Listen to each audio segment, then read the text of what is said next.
Good afternoon. Can you hear me? Thank you very much for having me. I am from the United States, was born and raised there, and I moved to Iceland in 2000. And then I came back to Iceland in 2010, and that's when I started my career in educational studies. And since then, I've been doing a lot of work in parent perspectives, especially with immigrant parents and what they can bring to the school system. Let's see, I completed my master's in international studies in education in 2016, and now I am in my first year of a PhD in the School of Education. And my question is, how do immigrant parents in Iceland see themselves as being involved in their adolescents' education? My goal was to turn the question around so that we can understand what parents think they do or what they are doing to be more involved in the school. So many times we look at it from the perspective of the school or the teachers or the institution, and immigrant parents also bring their own expectations and obligations, and that's what I wanted to explore.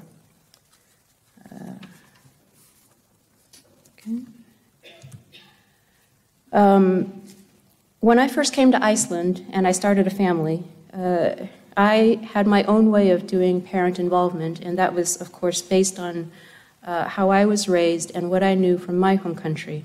And I noticed that there were differences with Icelandic parents and the Icelandic school system, and I did my best to adjust to it.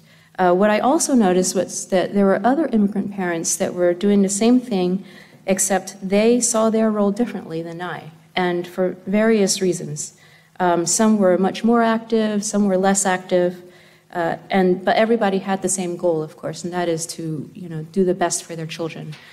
So this was sort of what started me to think about why are there differences? And I experienced competing narratives. On the one hand, there are expectations for your children to be part of this new culture, accept this new culture that you yourself are not familiar with. And on the other hand, there are many reasons that parents have, both reasons from their home country and in their new country, of why they are more involved or less involved. And for immigrants, it's an ongoing negotiation of deciding to do what fits or what doesn't fit.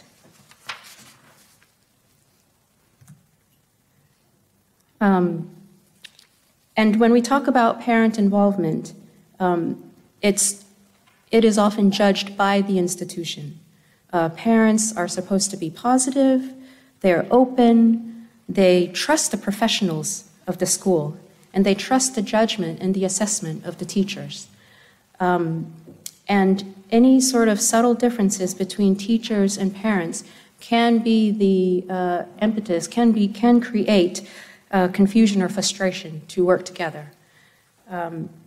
And this is where I found it useful to use Bourdieu's concepts of capital, economic, social, cultural capital, where we can look at the accumulation of resources or lack of resources and see how that can be the cause of social stratification. And in the text of Migration, the idea of tapping into your skills from your home country or your culture-specific resources, that just becomes broken down. I mean, it's disrupted because you are hit on by your expectations of what you have to do in your new country. So, for example, some foreign skills or qualifications that are valued in your home country are just rejected, systematically rejected, in order to protect the home country or the national capital.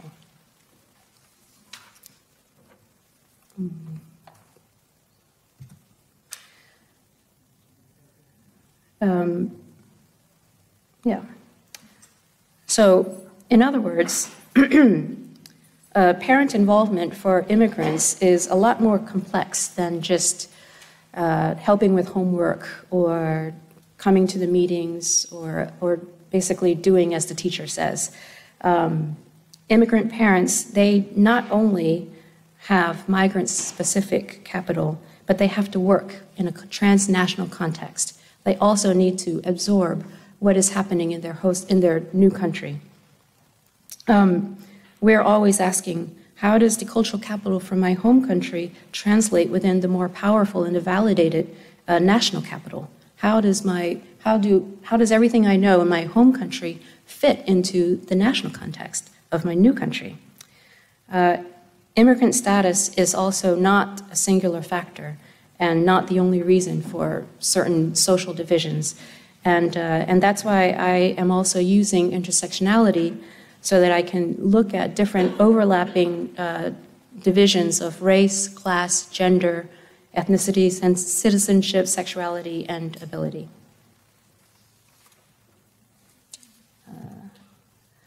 So in 2016, when I worked on my master's project, I conducted a voluntary survey online, and I received 43 responses, completely voluntary. And of those responses, 10 parents were willing to continue with me for a semi-structured interview. But because of my, master's project, I only limited it to 6 interviews. Now, in 2019, I am continuing the same structure of interviews, but I am also adding participant observation and interviews with not just parents, but students and teachers, so I can get a more well-rounded and a balanced view of what's going on. So here, I just pulled out a few quotes from my interviews, and all of them should show how these competing narratives of home country and host country are fighting or impacting the level of parent involvement in parents. For Icelandic schools, I'll just read. From my experience, the teacher doesn't have to do anything. By just looking at me, it makes me want to study. But in here, I don't see that encouragement from the teachers. And this parent is struggling with helping his child at home.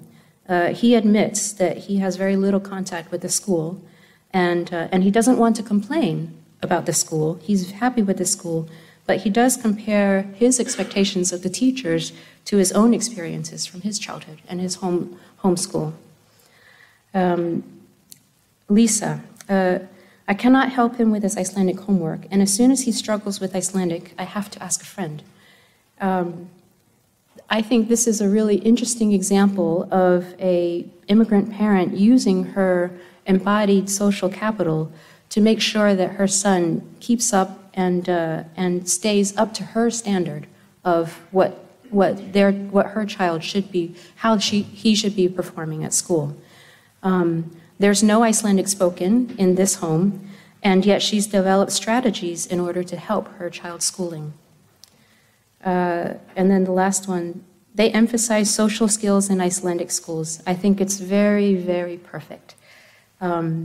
Like many of the interviewees, this parent did not want to complain about the schools, and she was really struck by the freedom that was given to her children, which contrasted very much with her home country. And in a way, it really softened her views about how schooling should be done.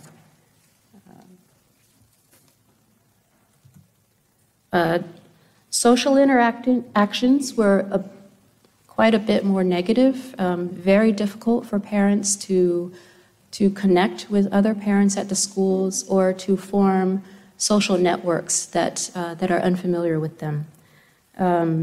Especially if it's through the school, it's very, very seldom that they meet other parents.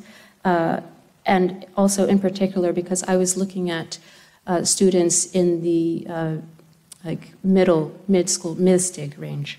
So as the child gets older, they become more independent, and parents don't really need to be at the school, to be present at the school. When they are at the school, it's very uncomfortable. I just want to read maybe Joshua's. At work, I'm used to them for a long time. I feel like one of them. But when I go to the school, I feel like I'm different. I try to join in, like, yeah, I'm just one of the parents. But no, I don't like it. And this was a really common sentiment from many of the parents who are educated. Some educated, some not, some outgoing, very outgoing parents, but did not feel welcome at the school. Let's see. The longer you stay in Iceland and not fit in, the lower you get. You probably experienced this, right? This to me was a really salient quote because me as a fellow immigrant parent, I felt like my interviewees were able to relate to me and they understood that I was going through the same things, so that this was really the only way they could to express themselves. And so they confided in me as if you know what I'm feeling, right? And I do. Let's see. One of the biggest, the most striking differences between the cultures are the parents' struggle with control and trust for their children. And all of the parents reflect on this by going back to their knowledge of experiences from their home country. I don't want my kids to relax. Also, I value manners. You have to respect your parents and elderlies. I think kids here have a little too much freedom to talk with their teachers. I think it should be more middle. Kids should be taught to respect their teacher because they don't. I feel like there needs to be a little more respect. In my time, there was respect, and kids were taught respect. These are, again and again in interviews, it was always reflected back to the difference between their culture and the culture and the society that they're living in now, and there's a real struggle of how to deal with that. I tell them all the time, you have to study, but it doesn't connect, That's why I'm considering myself a failure as a parent, because I couldn't convince him to do these things, just to study. And then finally, because language is such a huge factor for immigration and immigrant families, and not only that, but it's a very significant sign of cultural capital. So to master a language, especially the host language, it means a lot within the migrant group, migrant communities. Sometimes language is the only element, cultural element that is able to be retained from the home country. So it's even more important for those families to hold on to it. But the success of that, of course, varies. The value of Icelandic and sometimes English are held in very high regard. The value of the heritage language, however, it values. And seemingly because of the dominance of Icelandic and English, unfortunately, and also, I think, because it's less valued here for upward mobility. And also parents see that it may not get them as far as they want to. Let's see. In the combined surveys and interviews that I've done thus far, I found a really complex play between a dichotomy between expectations and obligations. Most parents feel that learning Icelandic is a very significant factor in being part of the community and society, but in terms of activating that skill or being able to do it, it's projected more on their children than on themselves. And in that way, they want their children to reap all of the benefits, and they think less about if there's anything in it for them. For the parents that did speak Icelandic, some did not feel more welcome to being more involved in the school. while others were always working on a balance between participation with their nationality and the Icelandic nationality. Yeah, and I can just read generally. If we speak generally, parents, they appreciate it, and they're very positive about school-initiated involvement, which is, for example, news updates, homework help, infomentor, even though they hardly spend any time on it, and even admit that they sometimes don't use it at all, but they like that it's there.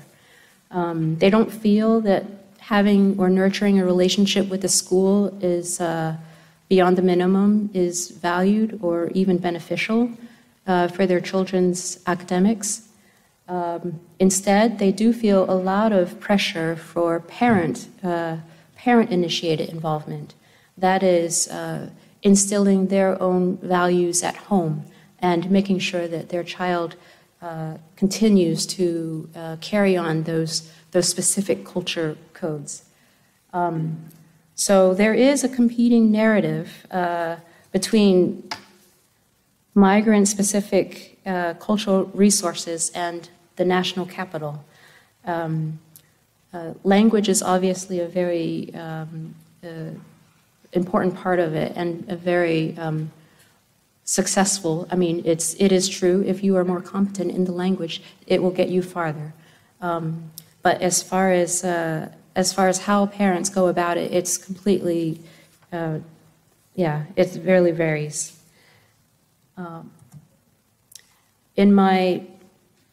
As I continue my research, I do have a few more questions based on what I've been learning so far. Can we move beyond a narrow view of cultural resources versus the national capital, that which exploits differences of gender, ethnicity, and class, and construct new forms of migrant capital, migrant-specific capital?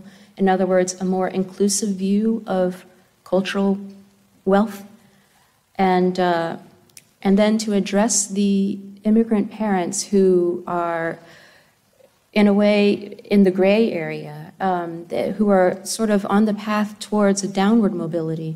How can we convince them or utilize the concept of parent involvement as a way to help them secure their children's upward mobility? So, yeah. Thank you.